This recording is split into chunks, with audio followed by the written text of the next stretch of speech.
இதை இயேசுவில் இனியவர்களே, அழைக்கிறது அந்த இரத்தம் பாவத்திலிருந்து புனிதத்திற்கு.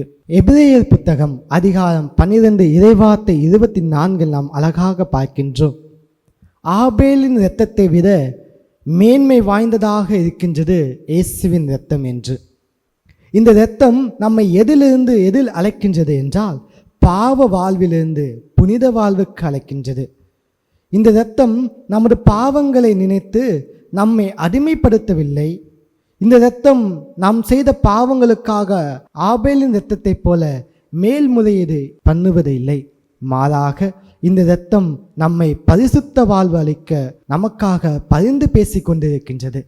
இதைதான் அழகாக அந்த இறைவார்த்தை கூறுகின்றது. ஆபேலின் இரத்தத்தை விட இது மேன்மை வாய்ந்த இரத்தமாக இருக்கின்றது. ஏனென்றால் நமது பாவத்தை போக்கும் பரிசுத்தமாக இருக்கின்றது, நமக்கு புனித வாழ்வை தருகின்றது. அத்தகைய இரத்தத்தை நாமும் சுவைத்து அந்த இரத்தத்தில் நாமும் நம்மை புனிதப்படுத்தி புனித வாழ்வுக்கு அழைத்து செல்ல தொடர்ந்து ஜெபிப்போம். ஆமேன்.